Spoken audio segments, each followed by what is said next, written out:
চলে আসছি খুবই সুন্দর একটা cardigan. You can see the colour, this is very beautiful. এটা খুব সুন্দর একটা ব্র্যান্ড প্রিন্টের করা আছে। আপনারা জানেন এই প্রিন্টটা কিসের, ঠিক আছে? আমি বলতে চাচ্ছি না, আপনারা নিজেরা জানেন এটা খুব সুন্দর একটা পপুলার ব্র্যান্ড। আর এখানে খুব সুন্দর করে ব্যান্ড করা আছে, দেখেন খুবই সুন্দর একটা কার্ডিগান। হাতাটা খুবই সুন্দর করে 2 শেডের করা আছে। একটা হচ্ছে আমাদের ফেভারিট ব্র্যান্ড প্রিন্টের মতো করা আছে, কিন্তু black two brand print and the black. খুবই সুন্দর, দুইটা পাশে পকেট পেয়ে যাচ্ছি। এগুলোর বডি আছে 38 থেকে 48 পর্যন্ত। প্রাইস আছে মাত্র 850, আর হাতা আছে 22 থেকে 23 ইঞ্চি।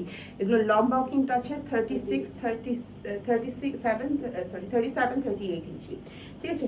দুই পাশে দুটো পকেট আছে, পকেটগুলো কিন্তু হিউজ। এখানে আপনারা চাইলে চাবি এনিথিং রাখতে পারবেন। এই যে দেখেন, খুবই স্টাইলিশ, খুবই প্রিটি, ঠিক আছে? যে কোনো কিছুর উপরে পড়লে 100 আউট অফ 100 লুকসে চলে আসবে। এটা হচ্ছে ব্যাগটার মধ্যে সেম প্রিন্টটা পাচ্ছি। এটা 100% এক্সপোর্ট ম্যাটেরিয়ালের, এবং দেখতে পাচ্ছেন কোন ব্র্যান্ডের এটা। হ্যাঁ, 100% এক্সপোর্ট। আপনারা হাতে পেয়ে মন খুশি করে দেওয়ার মতন কার্ডিগানসগুলো খুবই হ্যাপি একটা ভাইব এসে পড়বে। এত কমফোর্টেবল, এত সুন্দর, একটা পাতলা মধ্যে পেয়ে যাচ্ছেন, পাতলা একটা উলেন ওয়ার্ক মেটেরিয়ালের মধ্যে আপনারা পেয়ে যাচ্ছেন। সো ভালো লাগলে একটা স্ক্রিনশট ইনবক্স। প্রাইস আছে মাত্র 850। আজকে এখানে শেষ করবো। ভালো থাকুন, সুস্থ থাকুন।